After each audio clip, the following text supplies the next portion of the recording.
The cacophony of quarrelling voices that filled the council chamber was hushed to an uneasy silence when the venerable Archmage, Eldemir the Wise, took his place among the dais.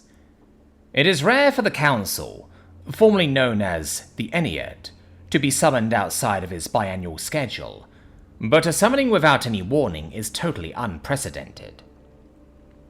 Now, most of the teleprojected Admirable Archmages have barely had the time to pause their experiments, research, or in one unfortunate case, breakfast. Worse yet, some less fortunate members had the distinct displeasure of having to attend the meeting in their nightgowns.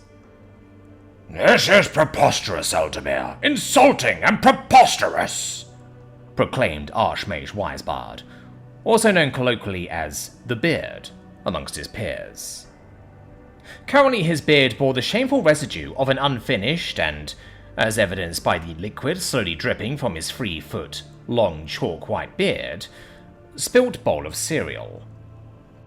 A quiet wave of murmurs propagated through the council chambers in agreement, before a raspy voice erupts from the 6th dais. "The beard is right. What in the hells were you thinking, Eldemir? Just because you finally got your mitts on the 9th dais doesn't mean you get to use the pact to hold us hostage whenever you damn please. And you barely held it for a century. Your reputation will not bail you out this time. Old Merlin, may the soil be his pillow, would not have thought up a stunt like this in a million years. If he was here..." The measured tone of Eldemir the Wise interrupted the diatribe of his peer from the 6th. "Enough, Valdemir, please. I offer my most cordial apologies to all of you for the inconvenience caused, but I'm afraid that given the present situation, this urgency was warranted." Another voice spoke. All heads, even Eldemir's, turned to face the beautiful visage of Helena the Radiant. The Archmage of the 8th dais, Eldemir's right hand, and eventual replacement, was highly revered amongst her peers. Unlike theirs, her current attire was an impeccably crafted cascade of green and gold fabrics that undulated and intertwined to form a composition of untold beauty. To an uninformed observer, the only thing that betrayed the sorceress's true age were the barely perceptible wrinkles at the corner of her eyes. "And yet he is right to be angry, Eldemir. The pact is not a toy, and risking the lives of the members of the Ennead is far from the wisest move, especially at a time as dire as you seem to think it to be. Of all those present, you should know that best." Eldemir averted his eyes, unable to withstand a gaze that seemed to sear into him like the heat of a dying star. "I concede. I may have been overzealous in my intent to bring this to all of your attention, and yet I must plead that you all hear what must be heard." He took a moment to compose and catalogue his thoughts before continuing his report.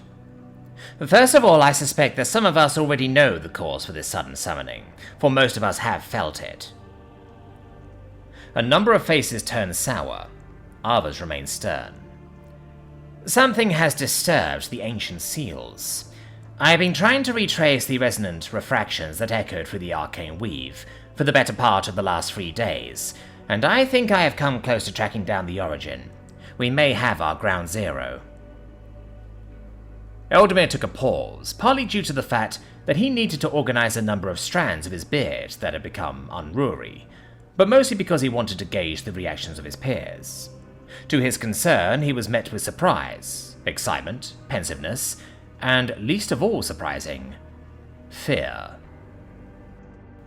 The seals were an enigma that the brightest minds of the age have butted heads with since before any of the other present members' birth. Old Merlin was old. He was the last living member of the original 9 that had first founded the Ennead.